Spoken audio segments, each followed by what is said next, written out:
afternoon and welcome to our annual Veterans Day ceremony. I have some additional just a very short program.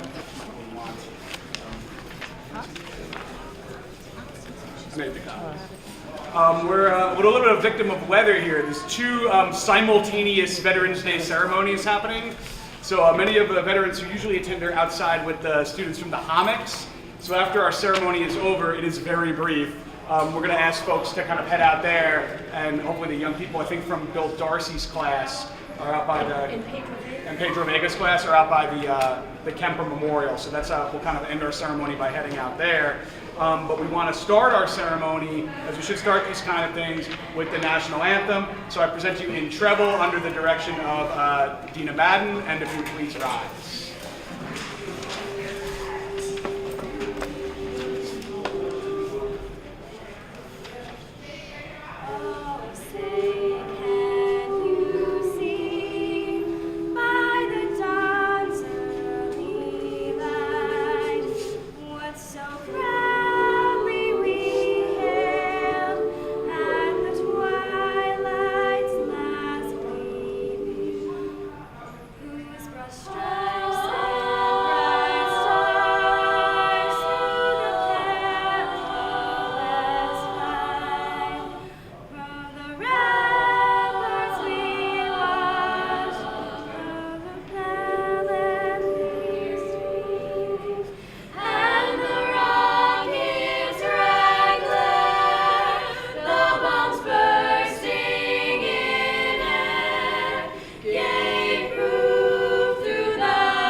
And thank you for In Trouble for that beautiful rendition of our national anthem. My name is Peter Green. I had the honor of presiding over this ceremony the last, I think, 5 years. So I want to just do a few thank yous quickly. Thank you to our administration for supporting these kind of events and attending them. Thank you to the Kemper Memorial Park Preservation Fund for all that they do to not only encourage the veneration of veterans, but also to maintain the beautiful park outside that's been much improved over the last few years. Thank you to the IT department for this microphone that's too low for me to use. So many of you know I don't really need much of a microphone. Thank you to the custodians for setting this up. And most important thank you here is to our veterans. So if any veterans are here, please be recognized, and just a hearty round of applause.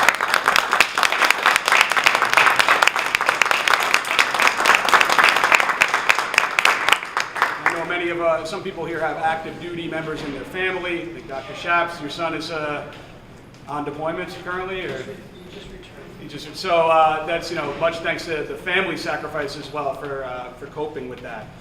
So without any further ado, I want to introduce Mary Cronin, Vice President of the Kemper Memorial Park Preservation Fund, to just give a few brief remarks here on Veterans Day.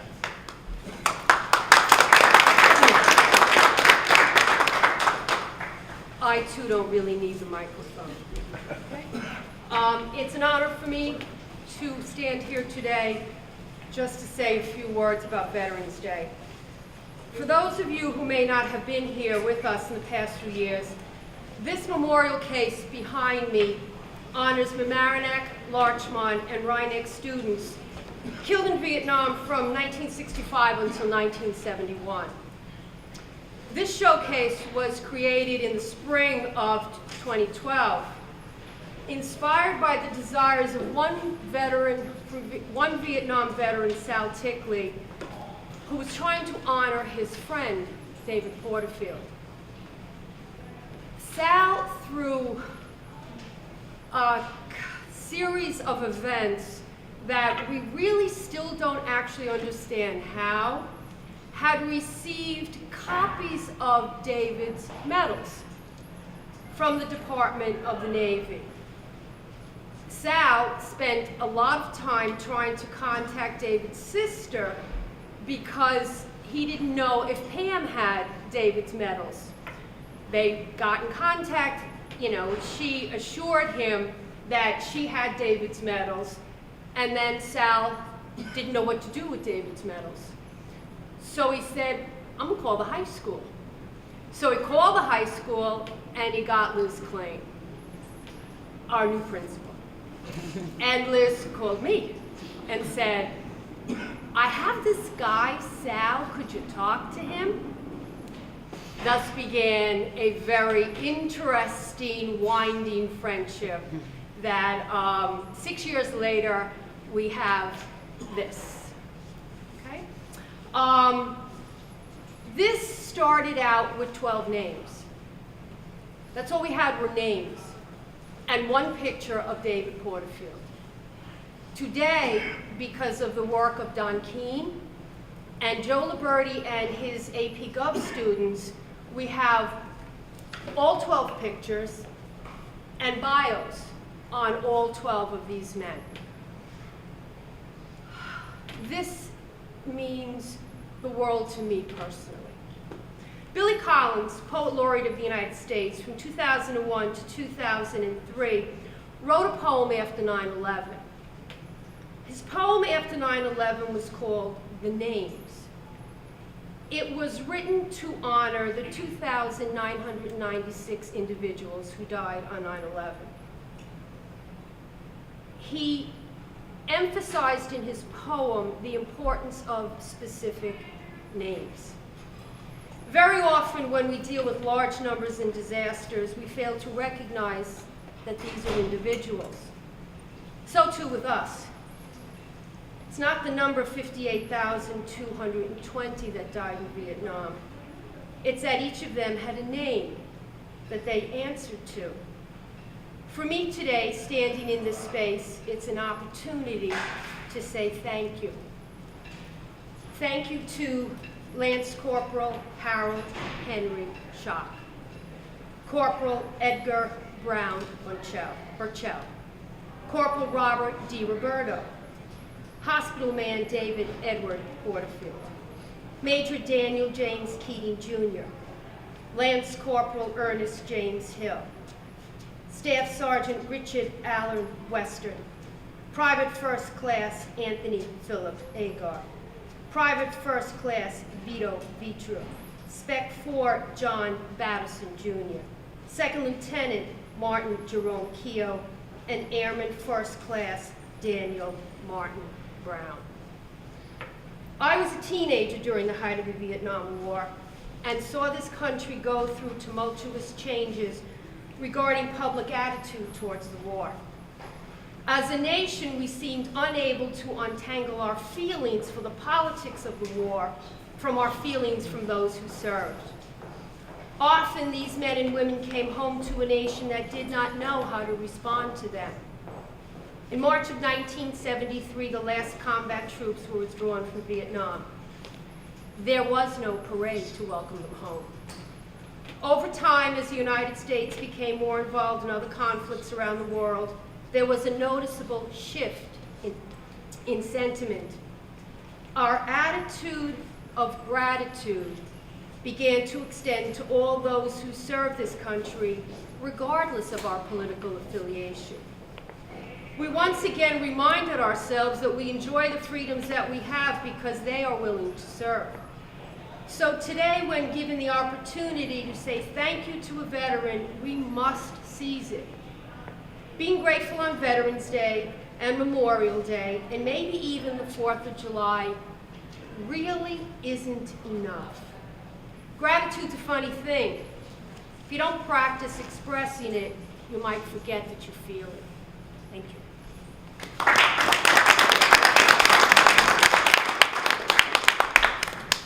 Thank you very much, Mary, for those kind words. And I think I've mentioned this at other ceremonies before. As we go through some of the most divisive election seasons of really many of our lives, and I think people can attest to that, it's almost fate, I think, that Veterans Day is so close to Election Day, because even though we have this division on whatever election day is, on that Tuesday in November, shortly after, we have this opportunity to reflect on the things that we have in common and our common Americanness and the sacrifice that so many people and so many families have made on behalf of the United States, and the men behind us truly exemplify that spirit of sacrifice. I don't know what any of their political affiliations are, because it doesn't matter.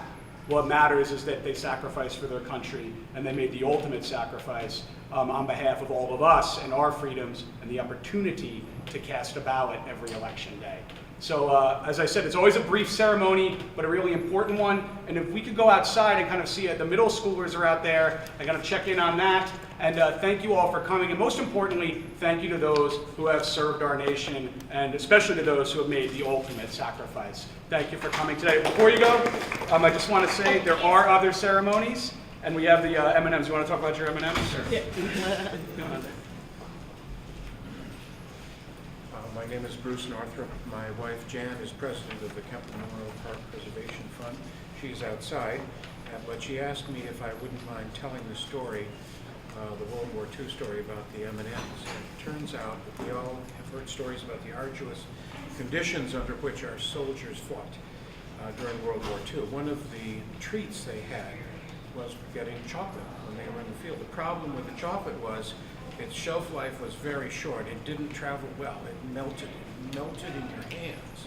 And so the cry went out from the soldiers, give us some chocolate that melts in your mouth and not in your hands. And so what they came up with, they put out a contract and they came up with the M&Ms. So if you all wonder where M&Ms came from, came out of World War II. Thank you. Thank you. To buy more I money? have samples. I have a basket here. Samples for everyone. So just to say, on Sunday, November the 11th, American Legion Post 90 will be performing their ceremony at 11 a.m. at Prospect Avenue. American Legion Post 347. Also on Sunday, November 11th at 1 p.m. We'll be at Flint Park in the village of Larchmont. And we had our ceremony here today. So if you can get out to any of those ceremonies, I would seriously encourage you to. And thank you all for attending today. Thanks, Pete. Thank you.